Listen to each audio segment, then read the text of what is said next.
Hello বন্ধুরা, আজকের ভিডিওটি হলো এলইডি টিভি রিপেয়ার। টিভিটা কোনো ছবি আসে না, কোনো ডিসপ্লে নেই, কিন্তু সাউন্ড ঠিকঠাকই আছে। তো আমি পাওয়ার দিয়ে চালু করে দেখব। এই যে চালু করে নিলাম, চালু কিন্তু টিভি হয়ে গেছে ইতিমধ্যে, কিন্তু ডিসপ্লে লক্ষ্য করবেন কোনো লাইট নেই, কোনো ডিসপ্লে নেই। তো এটা আমি খুলে চেক করব। কিছু তো একটা প্রবলেম আছে, কারণ হিসাব অনুযায়ী তো ছবি আসার কথা, কিন্তু আসে না। তো টিভিটাকে খুলবো, খুলে দেখব কি প্রবলেম আছে, খুলে চেক করতে হবে। তো আমি স্ক্রুগুলোকে খুলে নিচ্ছি। তো স্ক্রু আমার খুলে নেওয়া হয়ে গেছে। এবার আমি কভারটাকে খুলতেছি। কভারটা খোলা আমার হয়ে গেছে। স্পিকারের সকেটটাকে খুলে দিলাম। এবার আমি লাইন দিয়ে চেক করে দেখব এলইডি ব্যাকলাইটের যে কানেকশন আছে এটা ভোল্টেজ যায় কি না। তো ভোল্টেজ তো আমার ঠিকঠাকই আছে, তাহলে খুলতে হবে। এলইডি যে স্টিক আছে, স্টিকের প্রবলেম আছে, হয়তো স্টিক কেটে গেছে। তো আমি এবার স্টিক খুললে কিন্তু পুরো টিভিটাকে খুলতে হবে। টিভিটা এবার পুরো বডির নাটগুলো আমি খুলতেছি। তো খুলে নিয়েই কিন্তু চেক করা যাবে, কারণ টিভির যে মাদার বোর্ড আছে পুরোপুরি কিন্তু ঠিক আছে। ইনভার্টার যে বোর্ড আছে পুরো আউটপুট ভোল্ট তো ঠিকঠাকই দেয়। এলইডি স্টিকের জন্য যা লাগে তো ঠিক আছে, কিন্তু চলতেছে না। তো আমি এবার বার করব। তো স্ক্রুগুলোকে আমি খুলে নিচ্ছি। স্ক্রু প্রায় খোলা আমার হয়ে গেছে।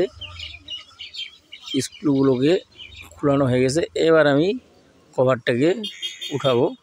কভারটা উঠিয়ে এই যে ছোট্ট স্ক্রুড্রাইভার লাগবে একটা, কারণ এই যে বিটগুলো আছে লক থাকে এগুলা, এটা লকটাকে উঠে দিতে হবে। আমি এলভিডিএর যে সকেট আছে এটাকে খুলে দেব, কারণ প্যানেলের যে বোর্ড আছে এই বোর্ডটা কিন্তু প্যানেলটাকে খুলতে হবে। তার জন্য আমি সব আঠাশ সেলো টিউব যেগুলো আছে সব খুলে দিচ্ছি। কারণ এই যে প্যানেলের বোর্ড আছে এটা কিন্তু খুলে বাইরে নিয়ে আসতে হবে। এই ডিসপ্লের প্যানেলের ভিতরে কিন্তু রয়েছে এলইডি স্টিক। তাই আমি এবার কভারটাকে সুন্দরভাবে উঠিয়ে দিলাম। এবার কিন্তু ডিসপ্লে যে প্যানেলটা আছে আমার, এটা কিন্তু উঠে আসবে। প্যানেলটাকে কিন্তু খুব সুন্দরভাবে উঠাইতে হবে, কারণ এটা ভেঙে গেলে কিন্তু একেবারে শেষ। তার জন্য খুব সাবধানে উঠাইতে হবে। এই যে উপরে উঠে নিচ্ছি। তো এবার আমি এটা একটা সেফ জায়গায় রেখে দিব। এটা আমি এখানে রেখে দিলাম।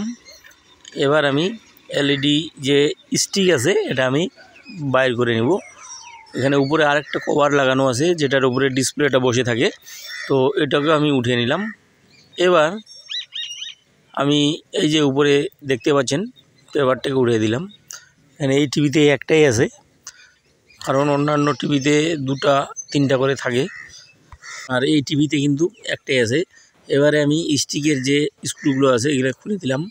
এবার যে কভার দেখতে পাচ্ছেন এটাও কিন্তু উঠে যাচ্ছে। এর ভিতরে কিন্তু স্টিক আছে। তো স্টিক একদম লাস্ট পজিশনে কিন্তু স্টিক পাওয়া যাবে। তো এটাকেও আমি রেখে দিলাম।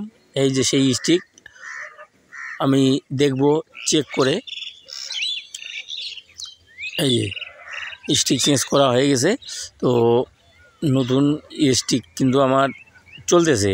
তার মানে এটা স্টিকের প্রবলেম ছিল। স্টিকের প্রবলেমের জন্য কিন্তু টিভির ডিসপ্লে কোনো আসে না। তো আমি এবার সেট করে নেব। সেট করে আমি দেখব ঠিকঠাক আছে কি না। এবার আমি উপরের যে কভার আছে এটাকে আমি স্ক্রুগুলো লাগিয়ে দিলাম। লাগিয়ে দেওয়া হয়ে গেছে। এবার আমার যে এরপরে যে পেপারটা আছে এটা দিতে হবে। দিয়ে একটা উপরের যে কভার আছে এই কভারটাকে লাগা দিতে হবে।